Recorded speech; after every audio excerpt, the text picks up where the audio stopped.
क्या आप जानते हैं दोस्तों, दुनिया में एक ऐसी जगह भी है जहां पत्थर खुद चलने लगते हैं। जी हाँ, ना कोई इंसान उन्हें धक्का देता है, ना ही कोई और चीज उन्हें धकेलती है, लेकिन फिर भी ये भारी पत्थर रेगिस्तान की जमीन पर कई मीटर दूर तक सरकते हुए नजर आते हैं। ये अजीब और हैरानकुन मंजर अमेरिका के मशहूर रेगिस्तान डेथ वैली के एक इलाके रेस ट्रैक प्लाया में देखा जाता है। यहाँ जमीन पर पड़े हुए पत्थर ऐसे लगते हैं जैसे किसी ने उन्हें धीरे धीरे घसीटकर आगे बढ़ाया हो, क्योंकि उनके पीछे मिट्टी पर लंबी लंबी लकीरें बनी होती हैं। कुछ पत्थर तो 100 मीटर से भी ज्यादा दूर तक सरकते हुए पाए गए हैं। सबसे हैरान कर देने वाली बात यह है कि किसी ने भी इन पत्थरों को चलते हुए कभी अपनी आंखों से नहीं देखा। लोग सुबह आते हैं और देखते हैं कि पत्थर अपनी जगह से हिल चुके होते हैं। कई सालों तक ये राज साइंटिस्ट्स के लिए भी एक पहेली बना रहा। कुछ लोगों का कहना था कि शायद तेज हवा पत्थरों को धकेल देती है।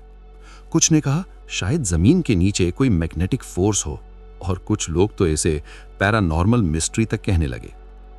लेकिन साल 2014 की बात है। रिसर्चर्स ने इस राज को समझने के लिए एक एक्सपेरिमेंट किया। उन्होंने कुछ पत्थरों पर जीपीएस ट्रैकर्स लगा दिए और महीनों तक इंतजार किया। फिर एक ठंडी रात, जब बारिश के बाद जमीन पर पानी जमा था और उस पानी पर बहुत पतली बर्फ की लेयर जम गई, तब कुछ ऐसा हुआ जिसने इस मिस्ट्री को समझा दिया।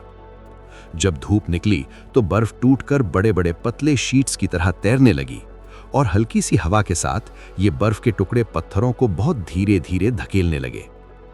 पत्थर इतनी आहिस्ता रफ्तार से सरकते हैं कि इंसान उनकी मूवमेंट को आसानी से महसूस भी नहीं कर पाता, मगर वक्त के साथ ये पत्थर जमीन पर लंबी लकीरें छोड़ देते हैं, जो इस अजीब सफर का निशान बन जाती हैं।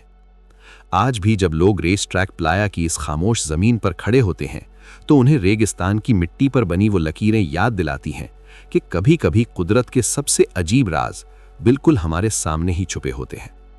अगर आप और ऐसे दिलचस्प और मिस्टीरियस डॉक्यूमेंट्रीज देखना चाहते हैं, तो हमारे चैनल को सब्सक्राइब करें और हमारे साथ जुड़े रहें।